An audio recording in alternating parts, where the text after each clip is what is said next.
2022 শেষের দিকে এসে টেকনো এমন একটা ডিভাইস লঞ্চ করলো তাদের ফ্যান্টম লাইন আপে, যেটা পুরাই অস্থির। কারণ টেকনোকে আমরা এতদিন জেনে এসেছি টেকনো একটা এমন একটা মোবাইল প্রস্তুতকারক যারা মিড বা লোয়ার মিড রেঞ্জের স্মার্টফোনগুলো তৈরি করে থাকে, যেগুলো আমরা দেশীয় মার্কেটে পেয়ে থাকি। বাট টেকনো এই প্রথম ফ্ল্যাগশিপ লাইন আপে ঢুকেছে তাদের ফ্যান্টম S60 দিয়ে। টেকনো ডিসেম্বরের কিছুদিন আগে লঞ্চ করেছিল দুবাইতে, যেটা টেকনো ফ্যান্টম X2 Pro। এই ডিভাইসটি টেকনো দাবি করছে ফ্ল্যাগশিপ লেভেলের হার্ডওয়্যার এবং ফ্ল্যাগশিপ লেভেল স্পেক তারা দিয়েছে, এবং কাগজে কলমে সেটি আমরা দেখতে পাচ্ছি। তবে রিয়েল লাইফে কতটুকু এই ডিভাইসটি দিয়ে আমরা কি স্যামসাং S20 আল্লাহর মতো ফ্ল্যাগশিপ লেভেলের ছবি তুলতে পারবো, বা এই ডিভাইসটি দিয়ে কিন্তু স্যামসাং S20 আল্লাহর মতো কি আমরা গেমিং প্লে করতে পারবো? সো এই ডিভাইসটা আমাদের আশাটা কতটুকু পূরণ করতে পেরেছে বা আমাদের প্রত্যাশার জায়গাটুকুতে কতটুকু গে হিট করতে পেরেছে সেটা আজকে আমরা জানবো এই ভিডিওটি। টেকনো হলো সে ব্র্যান্ডগুলোর মধ্যে একটা যারা চীনা প্রযুক্তি ব্যবহার করে বিদেশের বাজারে ক্যাপেবল এরকম স্মার্টফোন তৈরি করে, এবং সবচেয়ে বেশি হচ্ছে উল্লেখযোগ্যভাবে আমরা আফ্রিকার কথা বলতে পারি। আফ্রিকার একটা খুব বড় একটা মার্কেট রেভিনিউ কিন্তু টেকনোদের দখলে। ব্র্যান্ডটি সম্ভবত তার ক্যামেরা সিরিজের জন্য সবচেয়ে বেশি পরিচিত। ক্যামেরার অভিজ্ঞতার উপর স্পষ্ট ফোকাস সহ একটি ফ্ল্যাগশিপ ব্র্যান্ডের স্মার্টফোন এটি। যাই হোক, ফ্যান্টম লাইনেও রয়েছে যা কম বেশি তার নিজস্ব স্বতন্ত্র সত্য তৈরি করতে পেরেছে। এই ডিভাইসটি একটি সত্যিকারী প্রিমিয়াম ডিভাইস, যেটির চোখ ধাঁধালো অ্যারাগোনমিক ইউনিবডি ডিজাইন দেখে বোঝা যায়, এবং তার সাথে রয়েছে মিডিয়াটেক ডায়মন্ডসিটি সর্বোচ্চ ফ্ল্যাগশিপ লেভেলের চিপসেট 9000 এই চিপসেটটি। তার সাথে একটি অনেক বিশাল সাইজের একটি ব্যাটারি এবং spotlight future detectable potted camera. এই ডিভাইসটির কিন্তু ক্যামেরাটার কিছু টুইস্ট রয়েছে, যেগুলো আমরা ক্যামেরা সেকশনে গিয়ে আপনাদেরকে বলবো। সো ফার্স্ট ডিভাইসটি আনবক্সিং করলে এই ডিভাইসটিতে আপনারা প্রথমে বক্সটা করলে সাথে সাথে কিছু ডকুমেন্টেশন, তার সাথে একটা 45 ওয়াটের চার্জিং অ্যাডাপ্টার পাবেন, তার সাথে টাইপ সি ডাটা কেবল পেয়ে যাবেন, তার সাথে একটা হার্ড সফট কেস পাবেন, এবং একটা হচ্ছে ইনলাইন মাইক্রোফোন সহ এক জোড়া সুন্দর চেহারা এয়ারবাড কিন্তু আপনারা পেয়ে যাবেন। সেকেন্ড ডিজাইন নিয়ে কথা বললে এই স্মার্টফোনটির একটা আকর্ষণীয় চেহারা রয়েছে, যেটা আমরা সকলে ইতিমধ্যে দেখছি। এর বিশাল কেন্দ্রীভূতীয় ক্যামেরার দীপ্তি বেশ স্মরণীয় এবং স্পষ্টতর উদ্দেশ্যমূলক। আর একটা উল্লেখযোগ্য বিষয় হচ্ছে ডিভাইসটিতে একটা ফিজিক্যাল জুমিন রয়েছে, যেটা আপনারা পিছনে লক্ষ্য করতে পারবেন। আর এই পুরো মেকানিজমটাকে তারা বলছে 3.5D লোকারকেটর, যেটা আমার কাছে বেশ ভালো লেগেছে, কারণ কিছুদিন আগে আমরা বিভিন্ন পপ আপ ক্যামেরা সম্বন্ধে জেনেছি। সো এটা একটা নতুন ধারাবাহিকতা আমি মনে করি এই লাইনে। এই ডিভাইসটি বিল কোয়ালিটি নিয়ে বললে খুব শক্তপোক্ত স্মার্টফোন। আপনাকে একটা প্রিমিয়াম স্মার্টফোনের ঠিক যতটা আপনি আশা করেন বা যেভাবে আপনি দেখতে আশা করেন ঠিক ততটা আপনি এই ডিভাইসটিতে পেয়ে যাবেন। সো এটা নিয়ে কোনো রকম সন্দেহ নেই। এই ডিভাইসটা একটা কার্ভ ডিসপ্লে পেয়ে যাবেন, আর পিছনের যে ব্যাক প্যানেলটা আছে একদম এটা প্লেন ব্ল্যাক ব্যাক প্যানেল, আহামরি কোনো বা অ্যাডভার্টাইজমেন্ট এটাতে নেই। সো আমি এটা প্রশংসা করতে পারি। সো ছোটো করে কানেক্টিভিটি নিয়ে বললে এই ডিভাইসটিতে আপনারা ডুয়েল ব্যান্ডের ওয়াইফাই সাপোর্ট পেয়ে যাবেন, ব্লুটুথ 5.3, তার সাথে ডিভাইসটা কিন্তু 5G সাপোর্টেড, এমন এই 5G ব্র্যান্ডগুলো হচ্ছে SN, NSN এবং সাব-6 সকল ব্র্যান্ডের কিন্তু 5G সাপোর্ট করবেন। Then both SIM card slot আছে ডিভাইসটিতে, বাট এই ডিভাইসটিতে কোনো FM রেডিও নেই, তবে এই ডিভাইসটিতে আপনারা NFC পেয়ে যাবেন। এই ডিভাইসটিতে 6.8 ইঞ্চির একটি OLED প্যানেল ডিসপ্লে রয়েছে, যেটি উভয় দিকে বাঁকা এবং এটি গরিলা গ্লাস ভিক্টাস দ্বারা সুরক্ষিত। এমনকি স্ক্রিনটিতে 120 হার্জ রিফ্রেশ রেট রয়েছে, রেজুলেশন 1080x2400 পিক্সেল। তবে এই ডিসপ্লেটি মাত্র 500 নিট পিক ব্রাইটনেস আমরা পেয়েছি, তবে সেটা ফ্যান্টম X2তে ছিল 770-এর কাছাকাছি।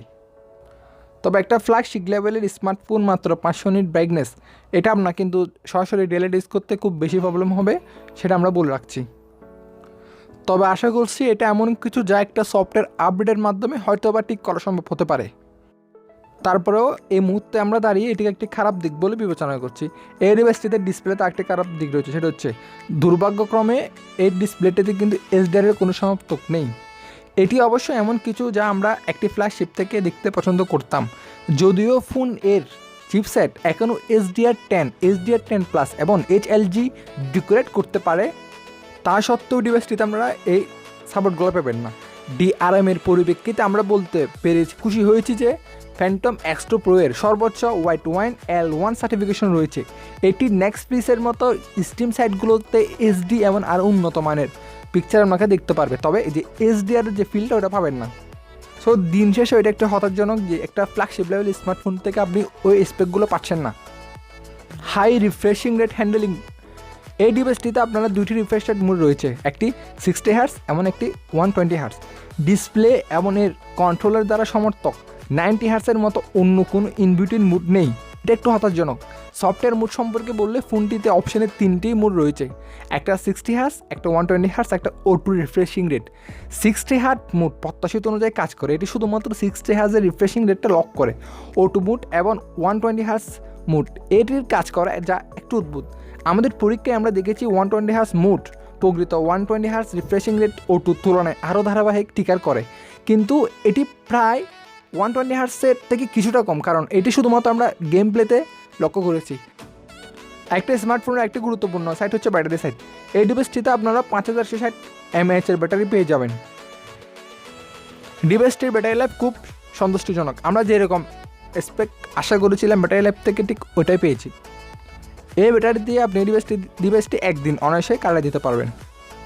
সো এখন কথা বলা যায় চার্জিং স্পিড নিয়ে, কারণ ফ্ল্যাগশিপ বাঘা স্মার্টফোনগুলো কিন্তু চার্জিং স্পিডটাতে খুব বেশি ডেডিকেশন দেখিয়েছে। সো এই ডিভাইসটা বা টেকনো কতটুকু পেরেছে সেটা আমরা এখন দেখব।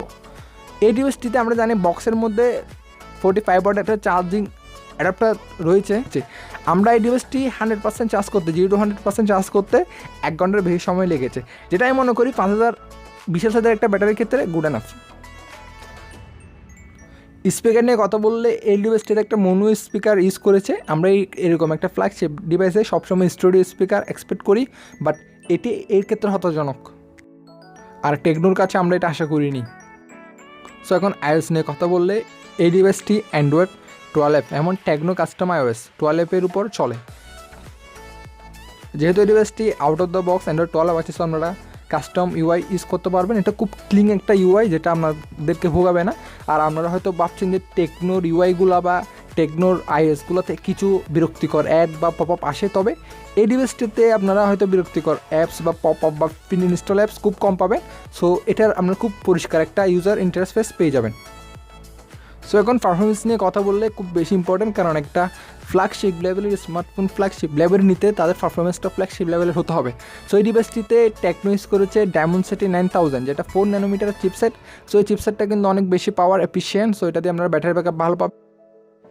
আর এই চিপসেটটির দ্বারা কাগজে কলম X2 লাইনের সাথে টেকনো ফ্ল্যাগশিপ অঞ্চলে কিন্তু প্রবেশ করেছে।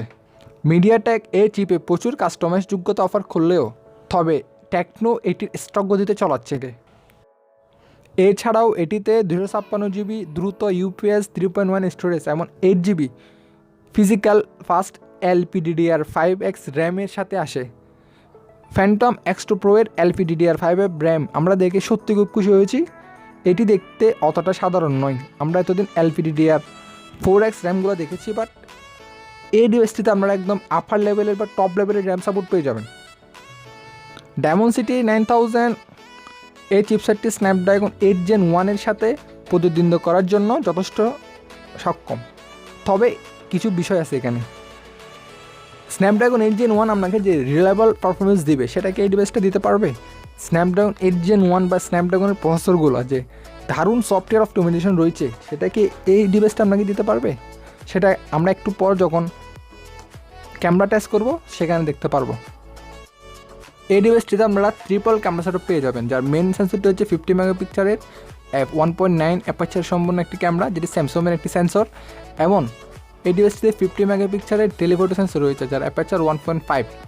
এবং এই ডিভাইসটিতে 2.5x optical zoom reliable lens রয়েছে, যেটা আপনাকে ফিজিক্যাল পপ আপ দিবে, যেটা এই ডিভাইসটার একটা অন্যতম হাইলাইটেড ফিচার।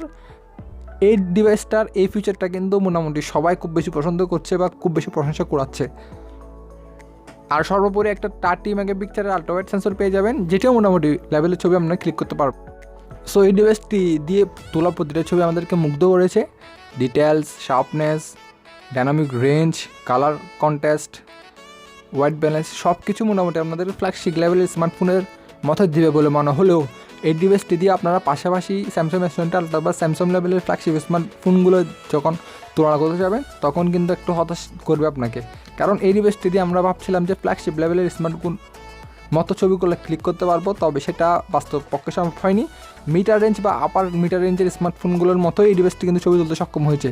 সো তাদের মনে করি এটার বিশেষ একটা কারণ হচ্ছে এটার Dimensity চিপসেট। এখানে যদি স্ন্যাপড্রাগন ইউজ করা হতো তাহলে ক্যামেরা বা সফটওয়্যার প্রসেসিংটা একটু ভালো হতো। ক্যামেরার হার্ডওয়্যারগুলো ইউজ করেছে একদম প্রপারলি, একদম মোস্ট হাই হার্ডওয়্যারগুলো, তবে এই হার্ডওয়্যারের সাথে কিন্তু আপনার সফটওয়্যার অপটিমাইজেশনটা একটু ঢিলে রয়েছে। সো আশা করছি এটা একটু পরবর্তী আপডেট দিয়ে কিছুটা ফিক্স করা যাবে, বাট পুরোপুরি যাবে না। সো তারপরেও বলতে হয় এই ডিভাইসটি দিয়ে আপনারা মিড লেভেলের স্মার্টফোনগুলোর মতো ছবি পাবেন। সো অনেকগুলো ক্যামেরা স্যাম্পল আমরা স্ক্রিনে দেখতে পাচ্ছেন। সো আপনারা নিজেরাই বিবেচনা করে বলেন কমেন্টে আপনাদের ছবিগুলো কেমন লাগছে। আর সেলফিতে আসলে এখানে 32 মেগাপিক্সেলটি সেলফি সেন্সর পেয়ে যাবেন, যেগুলো দিয়ে আপনারা মিড লেভেলের ক্যামেরার মতো ছবি তুলতে পারবেন। আহামরি বেশি এক্সপেক্ট করিয়েন না এখানে। তবে এই ডিভাইসটা আমাদের ভিডিও সেকশনে না মুগ্ধ করেছে। এই ডিভাইসটার ভিডিওগুলোর সবগুলো আমার কাছে আইফোনের সাথে কম্পেয়ার না হলেও আইফোন থেকে কিছুটা কম, তবে ফ্ল্যাগশিপ লেভেলের ভিডিও করতে পেরেছে। এখানে কিন্তু সফটওয়্যার অপটিমাইজেশনটা দারুণ ছিল, তবে কিছু ক্ষেত্রে একটু বাঙ্ক ছিল, মানে অনেকক্ষণ ভিডিও করলে স্মার্টফোনটা মারাত্মক লেভেলে গরম হয়ে যাচ্ছিলো। তার সাথে কিছু প্রবলেম কিন্তু স্মার্টফোনতে রয়েছে ভিডিওর ক্ষেত্রে। সো আমরা আশা করছি সামনের যে আপডেটগুলোর মাধ্যমে এগুলো ফিক্স করা যেতে পারে। তবে হ্যাঁ, এই ডিভাইসটার ভিডিও কোয়ালিটি আপনাকে মুগ্ধ করবে, কারণ এটিতে আপনারা 4K-তে 60 FPS কিন্তু ভিডিও ক্যাপাবিলিটি পেয়ে যাবেন, আর 1080p-তে 30 FPS-ও থাকছে। সো আমরা একটা বিষয় মিস করেছি, সেটা হচ্ছে গেম প্লে নিয়ে। এই ডিভাইসটি দিয়ে আপনারা যে কোনো হায়ার এফিশিয়েন্ট গেম হাই কোয়ালিটিতে খেলতে পারবেন, কারণ এটিতে ইউজ করা হয়েছে ডায়মন্ডসিটির সর্বোচ্চ লেভেলের প্রিমিয়াম লেভেলের চিপসেট ডায়মন্ডসিটি 9000। আমরা আগে বলেছি এটি মোটামুটি আপনাকে কাগজে কলমে স্ন্যাপড্রাগন 8 Gen 1-এর মতো কিন্তু পারফরমেন্স আপনাকে দিবে। বাট গেমিংয়ের ক্ষেত্রে এই ডিভাইসটিতে যেহেতু 120 Hz রিফ্রেশিং রয়েছে, সেই হয়তো আপনারা এটা দিয়ে দুর্দান্ত গেমিং করতে পারবেন, দারুণ রিফ্রেশিং রেট পাবেন, 60 FPS-এর উপর ফ্রেম রেট পেয়ে যাবেন সবগুলো গেমতে। সো আশা করি এই ডিভাইসটিতে আপনাদেরকে গেম নিয়ে বোগাতে হবে না। তবে একটু অল্প কিছুক্ষণ পর গেম প্লে করলে এই ডিভাইসটি প্রচুর পরিমাণে হিট হচ্ছে, মোটামুটি এটা হাত দিয়ে ধরে রাখার মতো অবস্থা নেই, যেগুলো অন্য স্মার্টফোনে হয়। সো আপনাকে এই বিষয়গুলো একটু স্যাক্রিফাইস করতে হবে।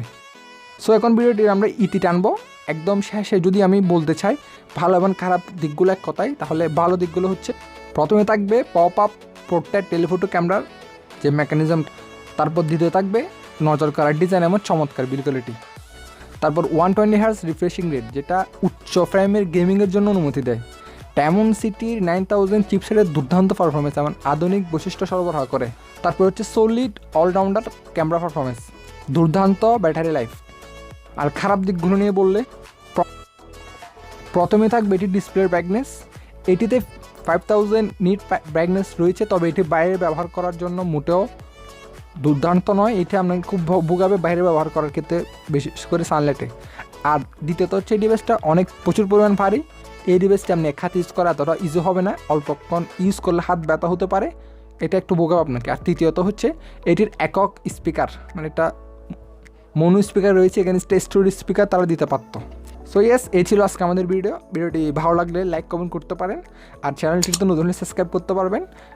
আমাদের আসলে এটির আগে একটা চ্যানেল ছিল যেটার নাম ছিল online take pro Bangla, same ওই চ্যানেলটিতে আমাদের প্রায় 3500 সাবস্ক্রাইবার ছিল, তবে কপিরাইট স্ট্রাইকের কারণে চ্যানেলটি আমাদের ডিসেম্বরের 25 তারিখে ডিসেবল হয়ে গেছে। সো অনেক কষ্টের একটা চ্যানেল ছিল, অনেক কষ্ট পেয়েছি। সো আমরা আবার নতুন করে শুরু করতে চাচ্ছি এটা দিয়ে। সো আশা করি ওই চ্যানেলটিতে কিছু মানুষ আমাদেরকে খুব বেশি ভালোবেসেছিল, আর আশা করছি এই চ্যানেলটি তো আপনারা আমাদেরকে এরকম ভালোবাসবেন। Keep support online take pro Bangla. ধন্যবাদ।